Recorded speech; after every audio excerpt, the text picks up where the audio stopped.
This interview is about finding out the truth of what has happened and for you to give an explanation if you want to.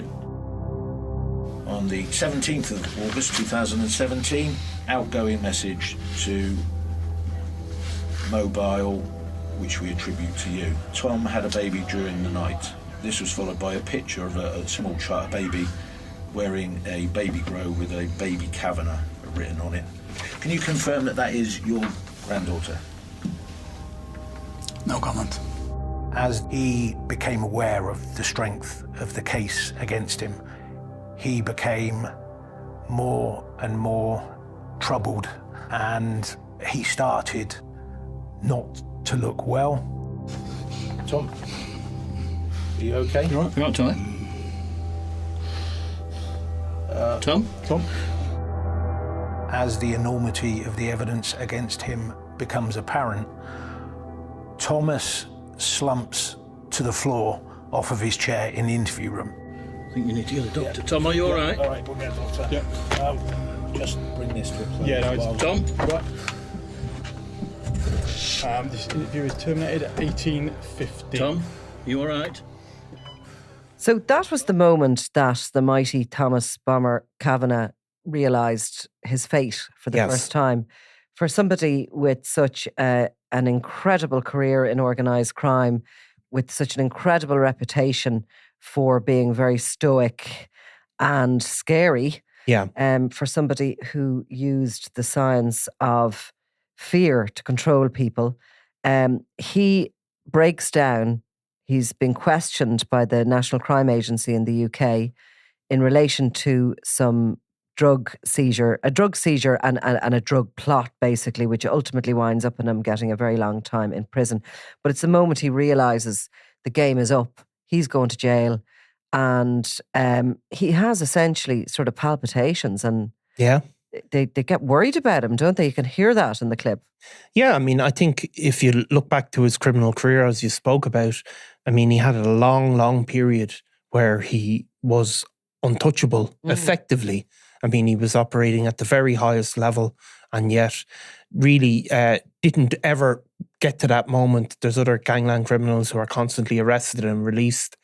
And this, I suppose, is the moment where the truth hits home that as a man, was he 56 at the time, something like that, that he could face a large portion of the rest of his life behind bars. And it can't be an easy moment, no matter what you've done. And he was behind bars at this time, but only on, he was doing a short sentence for possession of a stun gun, which had been discovered during a joint NCA Garda Síochána operation, which saw a raid on his home in Tamworth. And there they found this stun gun at the top of the kitchen presses. Now, there was an array of weapons found weirdly in the bedroom, in the wardrobe, in the lockers of the house, and there were all sorts of stuff found that he did collect weapons, but this stun gun was illegal. And I think he initially said he had brought it back, or he had got it brought back for his son. He didn't totally take ownership of it, but ultimately I think he was tried and convicted of it, and it was seen as a bit of a holding offence. Yeah, I mean, I don't know if certainly that's definitely what it appeared to be ultimately. But probably at the time he thought, this is all they've got of me is this. And he got, I think, an 18-month sentence, which would, include an inevitable amount of time. He actually got nearly 4 years, but it was mostly suspended. I think then he got, he was going to serve a short amount of time in prison. He was in prison, and his ultimately co-accused, Gary Vickery and Daniel Canning, were facing longer times in prison. When the NCA moved in on this drug operation we're going to talk about, they were caught in more hands-on ways. They hadn't pleaded guilty at this point, but they were really kind of in trouble.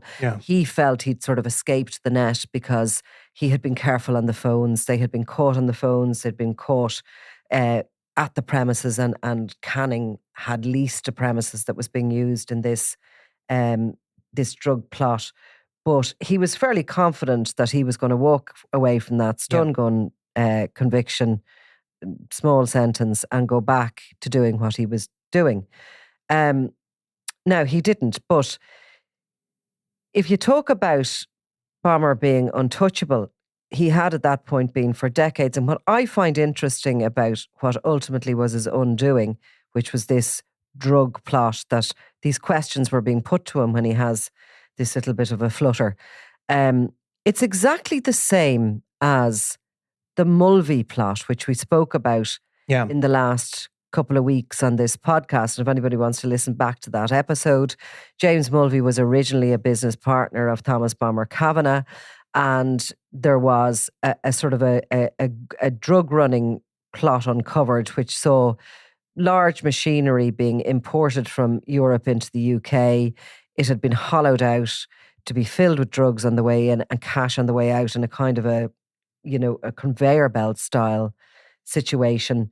Mulvey thought he'd slipped the net, went into hiding and on the run around Europe, but was ultimately nabbed, convicted because of phone evidence and other evidence, and got a 30-odd year sentence in the UK. Yeah, like both Mulvey and Thomas Kavanagh, and neither of them were ever caught on a handset talking about drugs. I mean, that is the interesting thing. They were very careful. They were very careful. So they were never, they were careful even back then.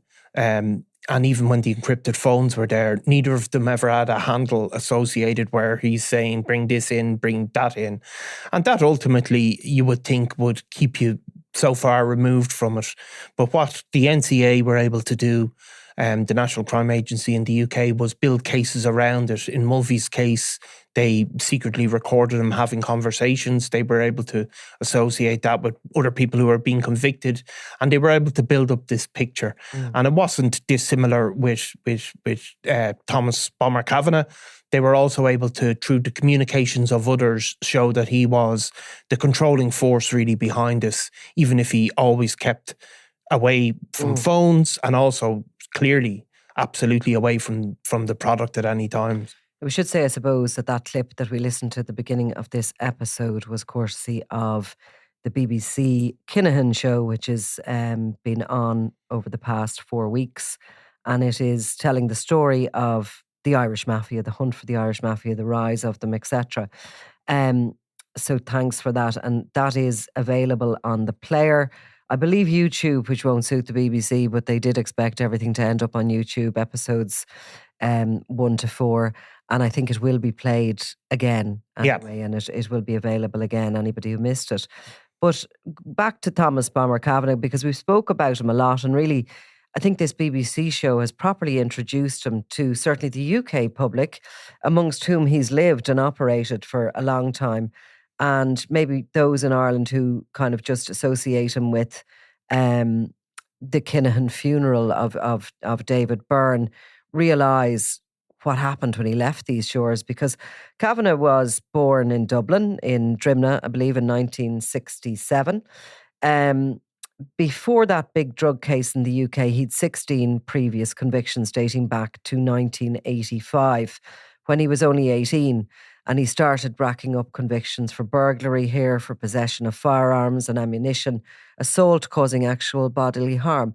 Had that something to do with the case in the courts? Well, he was, there was a case involving a League of Ireland footballer who had been attacked by Liam Byrne. His brother-in-law is Liam Byrne. His brother, Bomber Kavanagh's brother-in-law is Liam Byrne. So he was involved in the intimidation of that man and his girlfriend. Bomber Kavanagh as well had an association even back then to the Kinahans. Some of that was through his own cousin, Gerard Hatchett Kavanagh.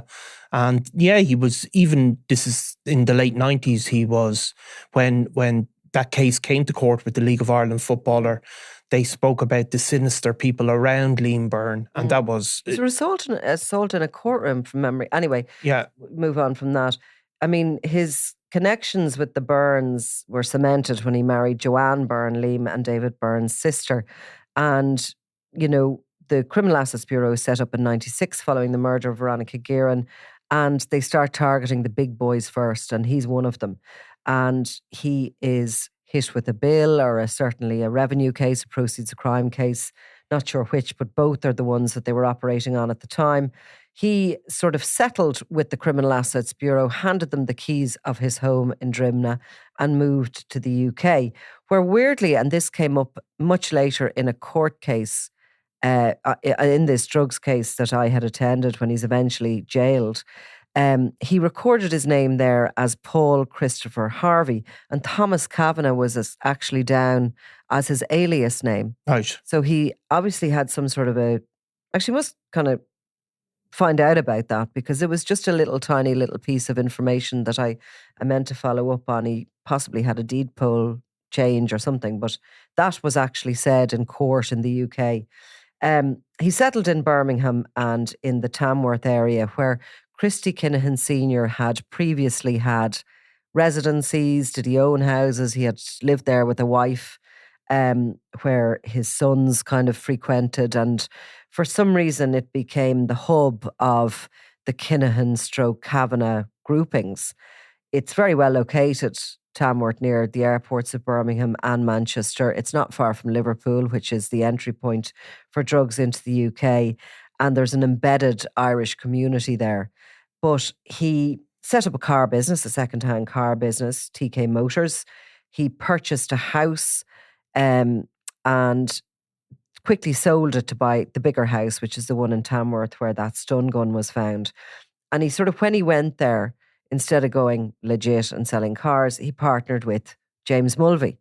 And Kavanagh, the other Kavanagh, Gerard Hatchet Kavanagh, moved from his native Tala out to Benamedina on the Costa del Sol with his family, and he became their sort of Spanish partner in the operation. Yeah, so I mean, it's a complex story, I suppose, but you can see Hatchet Kavanagh retained his own kind of base in Ireland as well, in the Tala area. He had associates here like Paul Rice and Greg Lynch.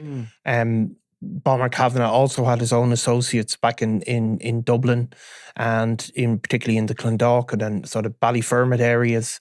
And to explain to anyone, when we say associates, they're like their business partners on the ground, because you can't just go to the UK or Spain, set up a wholesaling drug business and just ship your stuff in and hope for the best, hope that the customers are going to pay up and all the rest of it. If your market is in Dublin, in Ireland, across Ireland, you need enforcers to collect the money. You probably need logistics people to move, and when the drugs land, they'll usually land in a mother load in the port or wherever, and then they need to be broken up and sent on their different directions into their different destinations. Yeah, and they do, even like we talk about the Kinahan cartel as kind of a sort of multinational company, but it doesn't always work like that. They have their own little cells that operate individually. So the Kinahans, even while they were becoming one of Europe's biggest sort of drug gangs, if not Europe's biggest drug gang, they still had little cells. Daniel would have had cells that were particularly loyal to him. Now, while they might work with other other parts of the organisation, he still had a particular cell, for example, in the sort of Hardwick Street area. I would say they kept their turf. They kept their turf. And exactly. That was theirs. And while they would work together, wholesale into other outfits, the big money was made where it was their turf and where they were getting the majority of the profits. They had to pay wages, perhaps. Yeah. Kavanagh, of course, kept his turf around Crumlin and Drimnagh. Yes, through the Burns. Burns, his brother-in-laws, yeah. And then Hatchet Kavanagh had his own sort of Tala turf, which is a big area and obviously a huge part of Dublin, massive population. And then Hatchet Kavanagh also had his nephew, Greg Lynch. So all of these people are all associated with each other and will work with each other. Greg Lynch, was his nephew. Yeah, his nephew. What of him? Well, I mean, Greg Lynch was, still out there in Dublin. But he was, when he was just 19, he was caught with about £500,000 worth of heroin and went to prison.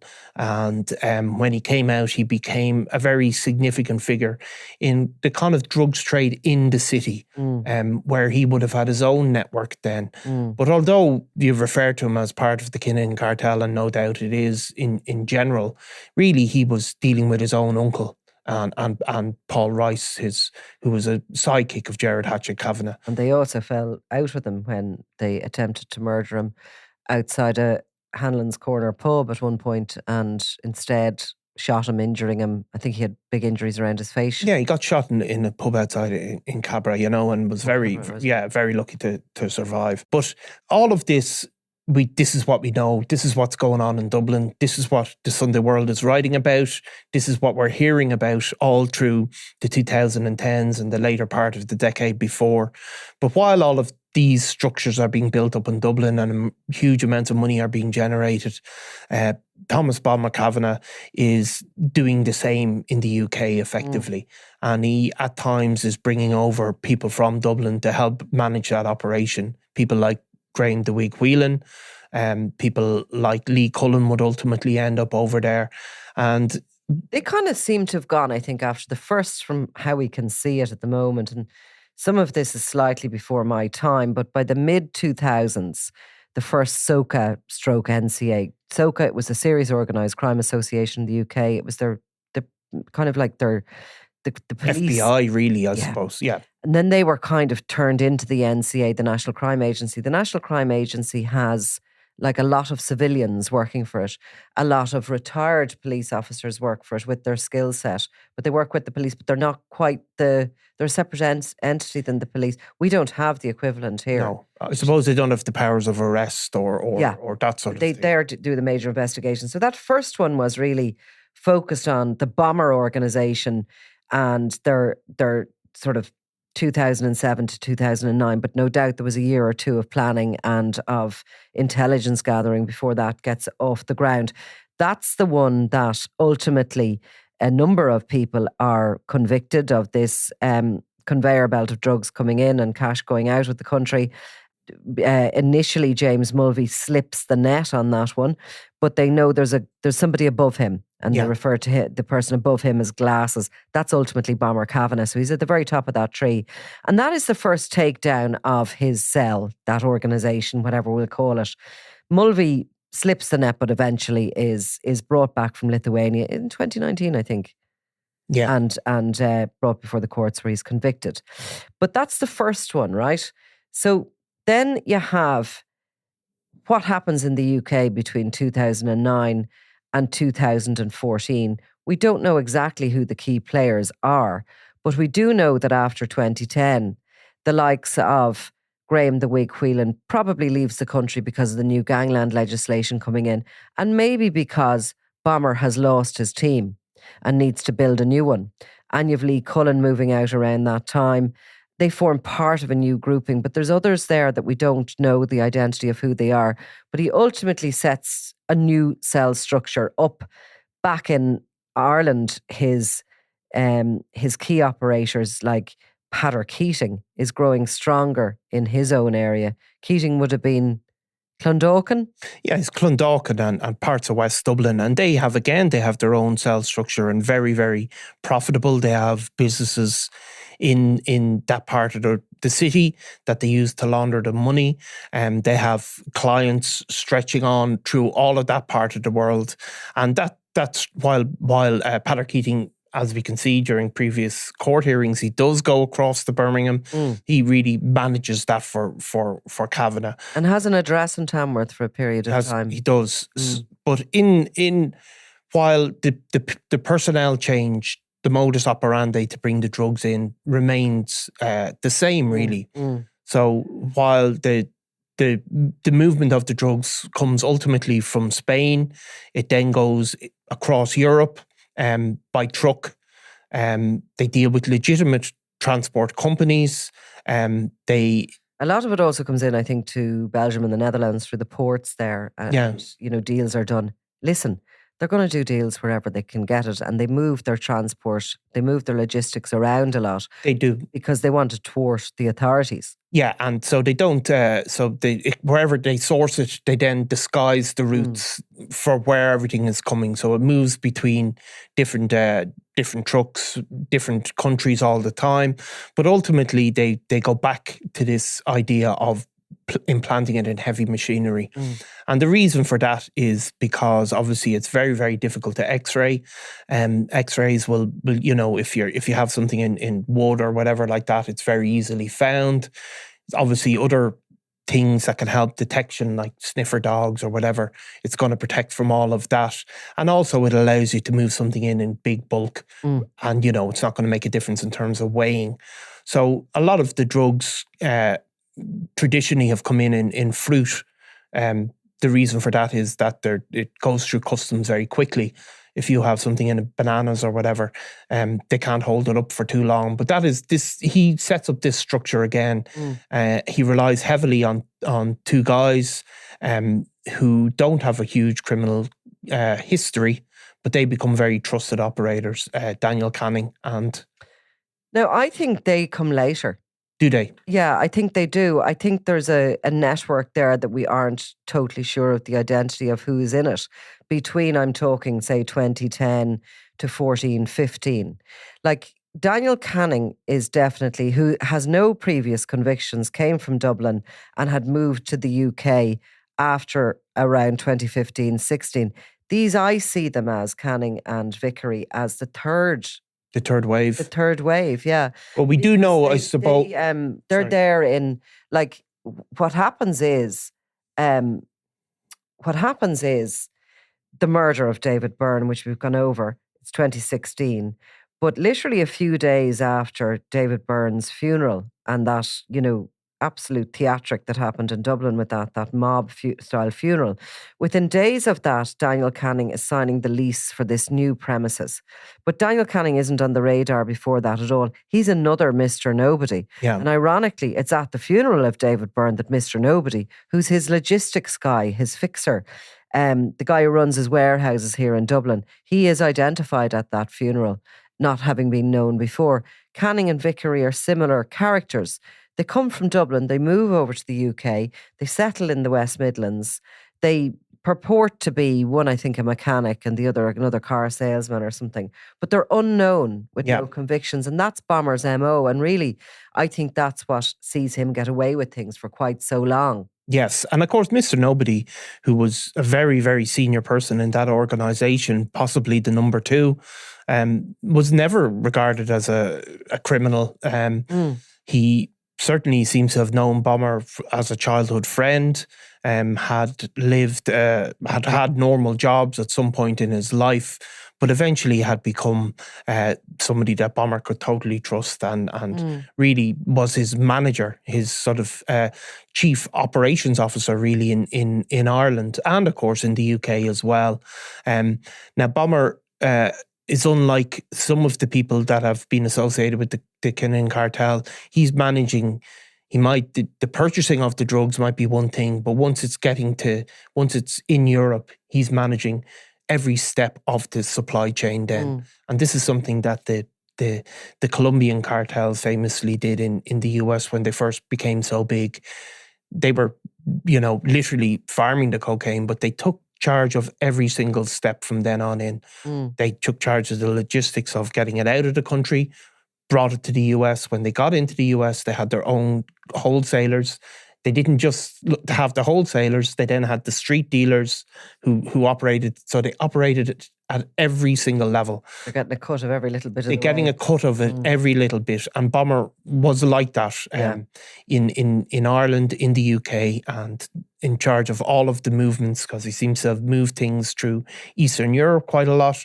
Obviously, that helps disguise routes and you know, makes it the suspicion. Obviously, police forces, if they do get this sort of intelligence, they really look at if you're bringing bananas in from Colombia to Rotterdam, you know, and then on to the UK, you're going to be looked at. So he seems to take charge of all of that. Yeah, and in a way, you know, like all of them, the ego lands at some point around, 2014, 15. He can't help himself but show off the cash. Same with his colleagues here in Ireland, and there's the flash cars, there's the incredible spend, which they most think is normal, but it's so eye-opening, and you realise these guys are making serious money out of this. His pal Declan Brady, who was so pally with him that he had a neighbouring home in, they used to holiday in Mallorca, in a very expensive part of Mallorca, where a beautiful house on the waterside has been identified as being Bombers, and the next door neighbours is Declan Brady. They all went together on this holiday. certainly in the summer. But he comes undone in January 2017 with the Green Oak seizure of the firearms that Bomber has just sent to Ireland for use in the Kinahan Hutch feud.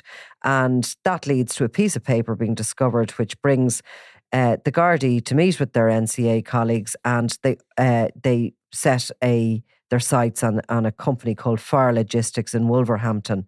They identify Bomber, Daniel Canning and Gary Vickery operating from this premises, and by October of that year, its consignment of drugs is intercepted in Dover, and that consignment was this machinery we've spoken about with 15 kilos of cocaine in it and 200 kilos of cannabis. So they're caught. Some of them red-handed, some not so much. It'll take another while to get to Bomber. There's a lot of different evidence gathering strands brought into play around this time, like they did with Mulvey. In the Mulvey case we spoke about, they had one consignment, and they set about proving others. Yes, they had those consignment of drugs. They had that hands on, but they were able to track back about the delivery companies, the premises, how it was used by the conspirators, the packaging, the transportation of the drugs. They put surveillance on them. They found these GPS tracking devices, a big modus operandi of the Bomber network. They used those tracking devices on when they were involved in murders here. They actually tracked their own drugs to make sure nobody was making off with them or they weren't seized on the way. And 22 other importations were identified, which is why Bomber has a little heart-stopping moment when he realises that he has been linked to all this. Now, in September of 2019, Bomber's in custody for possession of that disguised firearm, the stun gun, and he's arrested, or certainly some things are put to him. And what happens from there is he realises that he's rightly goosed. And he tries to set up another sort of subplot in order to get himself a lesser sentence than the one he's facing. Because he pleads guilty, and he accepts that he's going to plead guilty. But what he does then is work furiously to reduce his sentence. And he has two strategies. One is to deny, while he might have to admit to, in relation to that one seizure, he furiously fights the other 15 that are estimated by the NCA. And the second one is he puts into place this kind of, I suppose, bizarre plot to cooperate with the NCA and to get a reduced sentence by leading them to what he is basically telling them is this deadly cache of firearms that could be used by a criminal gang at any moment. And obviously the NCA have an obligation and they're going to take that really seriously. But what Bomber doesn't realise is that as he's setting this up and he imports these weapons, the sole purpose is for them to be handed to the NCA. This isn't a firearms cache that is in operation that he's leading them to. He's literally building something to give to them. And whether it would have worked or not, it's not clear, but he's undone by the EncroChat hack, really. And interestingly, you have been writing a little bit around that, and there was a map drawn for police where to find those, which really X marks the spot. This is where you're going to find these weapons. Yeah, and with sort of detailed instructions and helpful things about how you have to climb over there and be careful. A hand-drawn map, and that's handed to the NCA. I suppose if you're Bomber Kavanagh, you've nothing to lose at this point. You think I might get a bit of good graces because people will know this, that if a police officer stands up and says that somebody has been cooperative and they've helped their investigations, they can have a bit of their sentence reduced. It's not uncommon or unheard of, or even something that is illicit or anything like that. So I suppose it makes sense. And he's obviously, we know now that he must have spent a few $100,000. As well as a lot of man hours to come up with these 13, I think it's 13 firearms and ammunition. And he spent a lot of time talking. Of course, we spoke about this before with his name is Uncle Bobby Gerard, but it's actually Stephen Gerard's cousin, Bobby, who's in prison, was in the same prison as Bomber Kavanagh, and it's believed, or he has said, that over conversations. It was him that sort of alerted him that this might be a good idea. It had happened before, it had worked. Yeah, it happened before to a criminal who was involved in a feud with Curtis Cocky Warren. And he had done the same thing, basically, and he'd handed up a load of firearms, and he'd been released some sort of like 2 years into a 17-year sentence. It eventually became this massive, massive scandal because the Home Secretary, effectively the Minister for Justice in the UK, had signed him out. And, it had been an incredible scandal. So he tried it. Yeah. And, whether it would have worked in getting him a reduced sentence or not, we'll never know, but we do know that all of his plotting will be uncovered by EncroChat, where you could see step by step Bomber was directing this conspiracy to... Even drawing his own son into it. Drawing his own son, his brother-in-law, and his Pater Keating, his right-hand man. They were ordered to get these weapons. Liam Byrne was arranging for weapons to be bought in Holland. Then they were obviously dug into this sort of area on the border, just outside Newry, and ultimately the PSNI were directed there and seized them. During his sentence hearing in Ipswich Crown Court, there was a couple of things that I found interesting. Dates, really, because always when you do a timeline and you see what's happening around this particular date, but I mentioned before that the premises was leased to Daniel Canning. This premises is spoken about, and it was on the 16th of February 2016 he signed that lease. And it showed really that the Bomber Kavanagh operation was preparing for massive shipments from Europe just one day after the funeral of his brother-in-law David. There was also the first shipment was sent from Ziegler, I think it was, in Belgium, to Fire Logistics by the October. And on November the 10th, 2016, there was evidence heard that there had been this sort of party in New York, There was text messages actually sent, I think, from Vickery to his wife, and he was shown a photograph of a group of men, including himself and Kavanagh, and he was referring to him, I think, as the boss, and that was one of the reasons he was sort of named as the gaffer. Was it the gaffer he was calling him? But in that picture is Brady, nobody, is James Jaws Byrne, who's since passed away, the father of David Byrne and Bomber Kavanagh. And it just became apparent to me that it's just literally months after David Byrne has been shot dead. The grief of the family is very telling in the photographs from that funeral. And onwards, the revenge is coming fast and furious on Dublin. People are being murdered quite a lot. And yet it's business as usual, and they're celebrating that new shipment route, by a fancy holiday in New York, and everybody seems so happy. So there's always that element of the business must go on, really, is what come happens first, really, doesn't it? And the money, that absolute, like that inward trajectory of millions and millions and millions that no human being surely could possibly spend in their lifetime reasonably. Yeah, I mean, and of course those shipments are funding what is a war on the streets of Dublin, and Bomber is directly involved in that war. He's not somebody that has this hands-off approach. Certainly he's involved in the hiring of hitmen. He's also involved in making sure weapons are gotten to the people who will carry out those murders. And two of the innocent people shot during the Hutch Kinnahan feud were directly coming from him, and that was Martin O'Rourke on the streets of Dublin and Trevor O'Neill, who was shot in front of his family in Mallorca.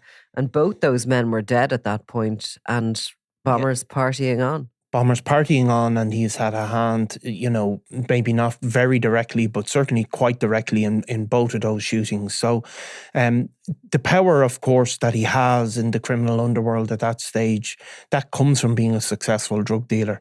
And so that is another reason why the business has to go on.